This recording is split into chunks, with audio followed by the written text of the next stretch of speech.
Well, when we ask ourselves about faithfulness, we should first of all check out our roles in our life, starting with that self role. Am I taking care of this guy right here? Am I doing the things physically, mentally? Am I doing the things that I should be doing to make me what I need to be?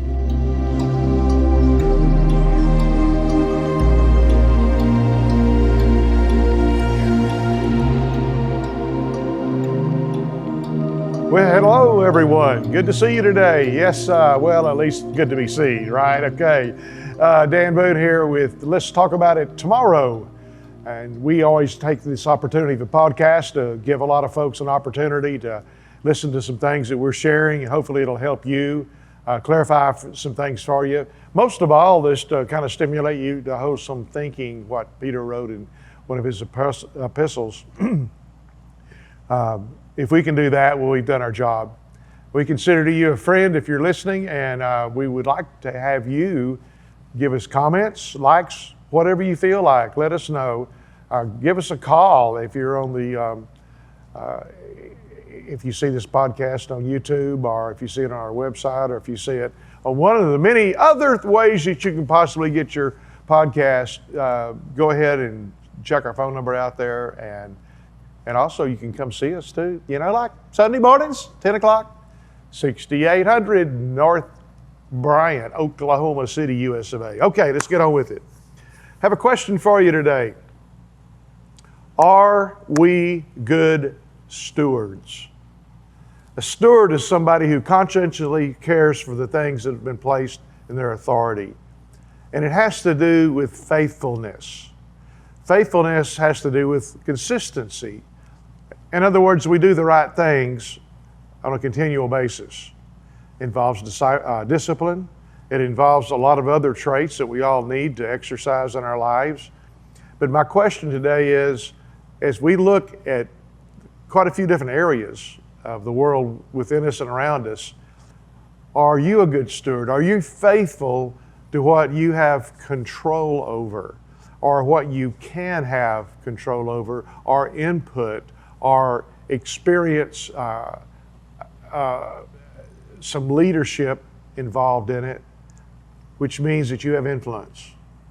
So are you a good influencer? Are you a good steward? Are you faithful? Are you consistent? What are you in your area of life and the things that you have opportunity to be a part of? Matthew 25, that chapter has a parable that Jesus shared. It's called the parable of the talents.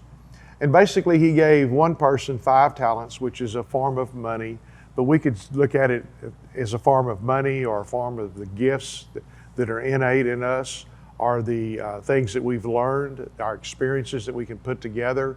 What do we bring to the table, in other words? Well, he gave 5 talents to see how those things could be worked out with them. And he gave another person 2 talents, and another person 1 talent. Call them what you want to, maybe 5 gold coins, 2 gold coins, 1 gold coin. They're worth about $1,750 or $1,800 a piece right now. Call it thousands of dollars, $10,000s of dollars, millions of dollars. It really doesn't make a lot of difference, because we're talking about principles here. We're not talking about how many zeros are behind a number. And in Matthew 25:23, among other things, he says, "Well done, good and faithful servant. You have been faithful over a few things. I will make you ruler over many things. Enter into the joy of the Lord." And the joy of the Lord is knowing that you see the laws, if you would, of life are being carried out and multiplied in your life. Now, what was this about, this parable? Well, the 5, the 2, the 1. He left. He gave those talents to them, just to save money. And he left, and he said, "I'll be back sometime." I will be back. That's his promise. And so when he came back, the one he had given 5 talents to now had 10. He said, "Come account for what you have." And he showed him he had 10 talents. And the one he gave 2 talents, he said, "Well, what do you have?" And that guy with the 2 talents says, "I have 4 talents." And he said, how about you with the 1 talent?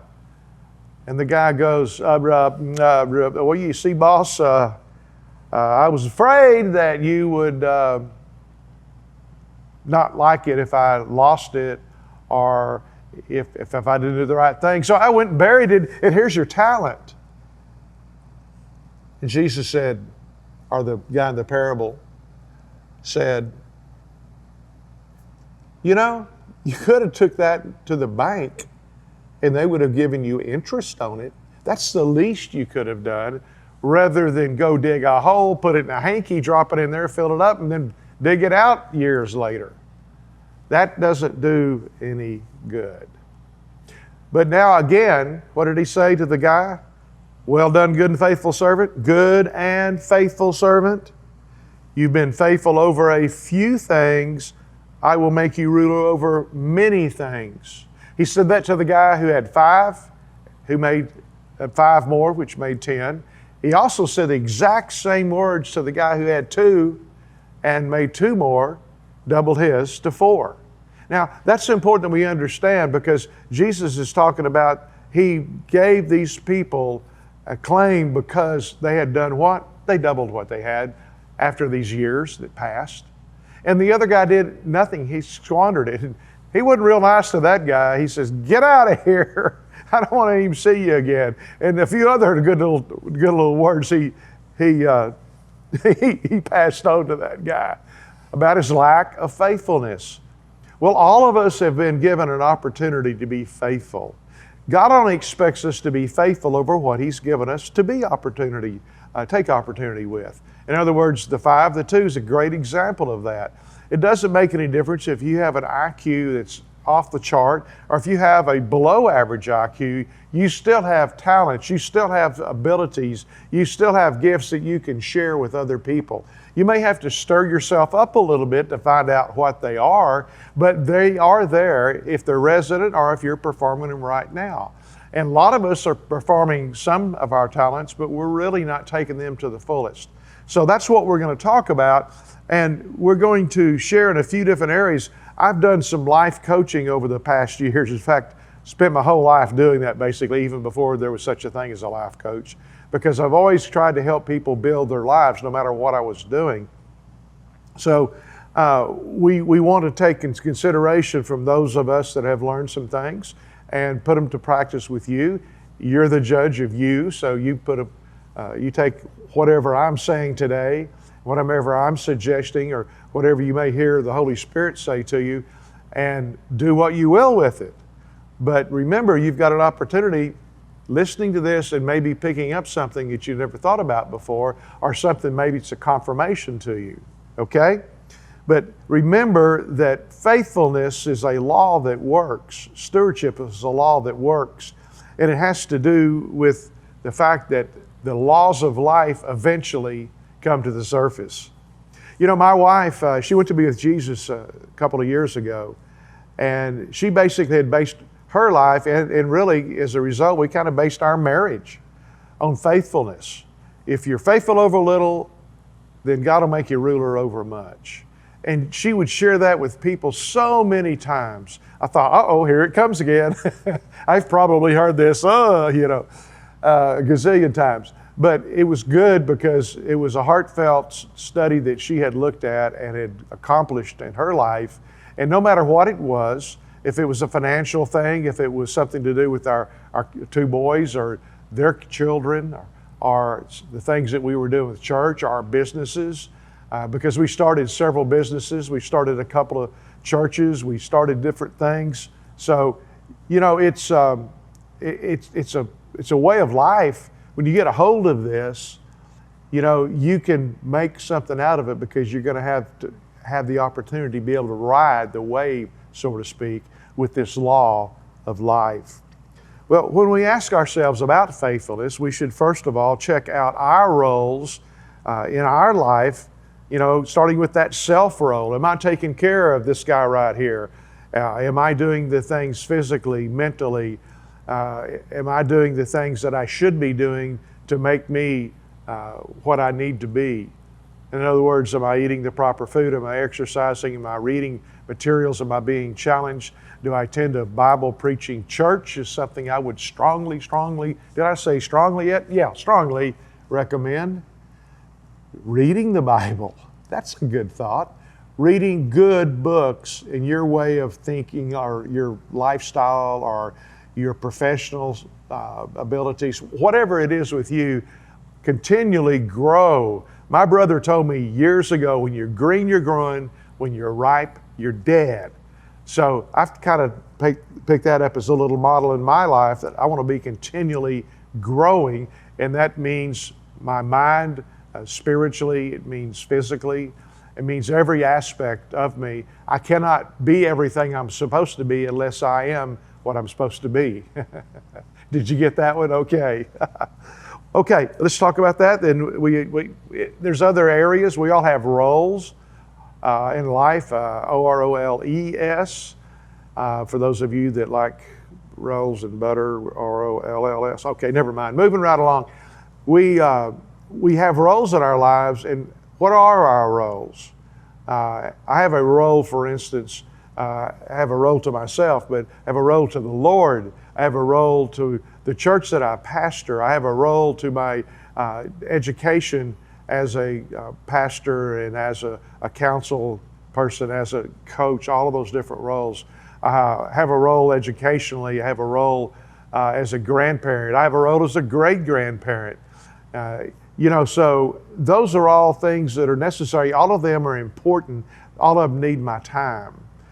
The question is, how much do I devote to my time, and do I spend or block the time for each of those ahead of time? Because if I don't, I will lose the time. Did you catch that one? Okay. What about if you're church-going Christian? Then what about your church?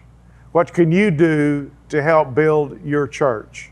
Whether it's brand new or whether it's been around for a century or two. What are you doing to build it? What about your neighborhood? Do you know your neighbors? Do you have a HOA that you're part of?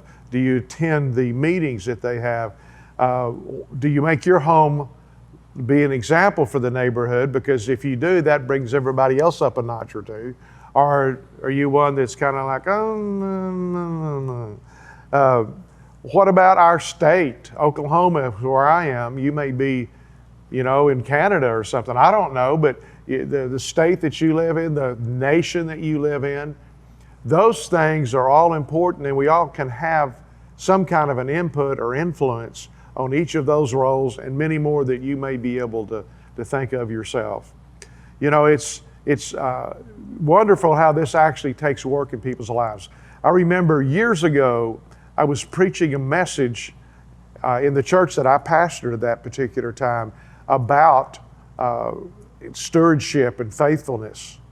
And there was a guy in our church, great guy. He drove a Cadillac. Now, it wasn't like an almost new Cadillac. It was like an older Cadillac, and it was, he drove it and he loved that car because it rode so smoothly. But his Cadillac was not kept in the best of shape. I'm not sure how often he washed it. I just know it wasn't very often. And I passed by it one time and looked inside, just passing by on the sidewalk, and I thought, oh my gosh, Whataburger, McDonald's, Chick-fil-A, all these different wrappers and things, back seat, clothes. Oh my gosh. Well, I didn't say anything to him at the time, but I did preach this message, no condemnation to anybody. He comes to me about 3 or 4 days later, and he says, I want you to look at my car. I said, okay, what's wrong? He goes, well, nothing's wrong with it. I want you to look at it. I said, okay. I figured he had a dent on it or something, We go out there, and he had totally cleaned the car up inside and out. There wasn't a piece of dental floss on the seat anymore. I mean, he had it spick and span inside and out. His windows, you could actually see through both sides of them at the same time. I mean, and he got a hold of this, and it so helped him. And what did it do? It raised his self-worth because he felt so much better about what he was doing now, and he could have more of a professional witness in the community around him and people would have a tendency to listen what he would say that much more. He had a very good knowledge of the Bible, be able to preach and things, but he didn't have that one revelation down. And so with or without the Bible, it works, okay? Because God established it from the foundation of the earth. Now, last week, I mentioned, I think it was last week, it could have been 2 weeks ago. I mentioned that there were 4 things that I believe that a lot of people may possibly take as political, but I meant them as biblical, because I believe biblical understanding and awareness is above politics. Politics is how we work things out with the political parties, or with the people in Congress, or the administration, or whoever starts at the ballot box, okay? So we talked about 4 different things. I just mentioned them. One of them was abortion, because I believe in life, and I believe the Bible is adamant on that. There's no question about it. Abortion is murder, and we want not to do that. We want to protect the life of the innocent, okay? The second one was same-sex marriage, and all of the things that come close to that or around that. The LGBTQIA+, or whatever it is. I read just this morning about this particular school that had discovered that there are 10 sexual orientations. I'm not talking about genders now, okay? I'm talking about sexual orientations. I had to look up 3 of those words because I had never heard them. And the third one, the last one I looked up, I think the people defining them have not really heard too much about them, because they struggled to come out with anything that made any sense at all. Okay, God said at the beginning He created them male and female. Male and female He created them. And that tells the whole story of everything else. Everything comes out of that. So that's something that we don't put people down because they don't believe that same way. We try to help them understand why God said it, because He's on our side. He's made us that way to draw ourselves to Him, but we can take the choice if we want to and draw ourselves to ourselves. It's called idolatry. Okay, number 3, runaway spending by the governments or anybody else. Your own life, my life, whoever's life, your own church, your own whatever, HOA. I mean, you hear stories in here where you want to. So runaway spending is number 3. And number 4, we just added that one recently, but I believe it's also essential that we have some type of border protection, making sure that everybody who comes in this country, which we welcome immigrants, everybody who comes in this country is processed according to the law, okay? And there are a lot of reasons for that. First of all, we want to protect our own people that are already here. Our children have, and anything else, our way of life. You can only assimilate so many people into any culture in a given time to be able to keep from losing that culture and not flip-flopping it. So there are a lot of other reasons. And anyway, we have spoken in the last weeks about 3 of those 4.